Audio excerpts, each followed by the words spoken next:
A lot of women inbox me every day asking me how can they preserve their vaginal walls for the right man, saying they tired of skipping from one dick to the next. You know what I'm saying? They tired of going and you know, around the town and different states and, you know, meeting guys online at their school, at the gym.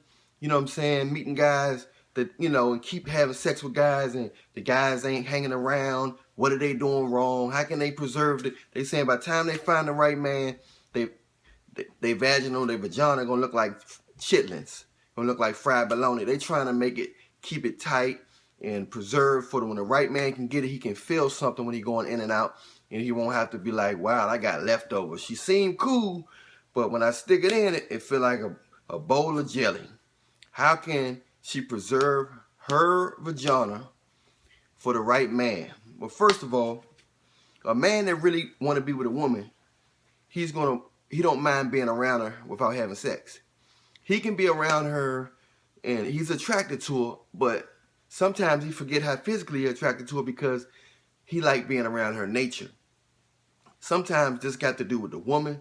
Either if she's more on the materialistic standpoint, meaning she don't have nothing really to talk about, she don't really got no personality, she ain't really got no substance in her soul, then a man that's looking for a woman that got some substance, some down-to-earth fever, you know, that's not nitpicky, got, you know, kind of flexible in certain areas by nature, not just because she's trying to please him because of what he have or how he look or how her friends say, you know, they'll look good together or think they're a perfect fit, but she just naturally diverse in being down to earth and having some knowledge, and you know, nothing wrong with looking good, knowing about clothes and fancy stuff, but she don't mind running out in the rain, getting her feet mud. She don't mind going to a basketball game, pillow fighting, having a popcorn fight, or whatever the case is. So she can have some fun, you know, and she gives him room for error.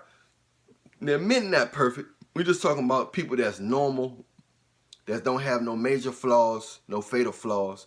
Two people that's just normal, that don't have no fatal or major flaws, because we all are imperfect. None of us are perfect. But the key tactic is when you want a man, find a man, you don't want to be skipping from one dick to the next.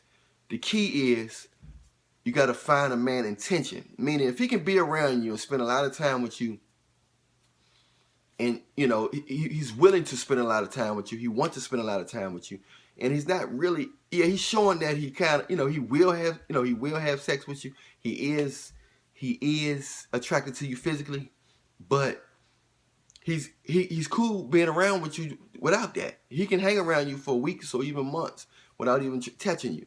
Not saying he ain't gonna try, but he's cool with that. Now, if he an attractive guy, he can go with other girls. You know what I'm saying? He can do a million other things, but he's still trying to make time for you. Then this is a guy that you might want to, you know. But and also he's talking about your mind. You're asking you a lot of questions, your likes and dislikes. When you're dealing with a guy like that, that's when you know that this guy might be worth something. This guy might be worth something. And then you can ask each other questions, get to know each other. And, you know, I would recommend he have a spiritual background. Nobody is holy as thou, but Jesus is the light and he will be back. As you can see the signs. So if y'all can pray together, get some kind of spiritual connection, then y'all gonna be all right. You know, you keep the haters out of the circle, and you just do your own thing. Then you can preserve your vagina. Your vagina won't have to look like a old soaked wash rag. Okay? I'm Allan Williams, Reallionaire. You got any questions, inbox me. And remember, I love you, but Jesus love you more.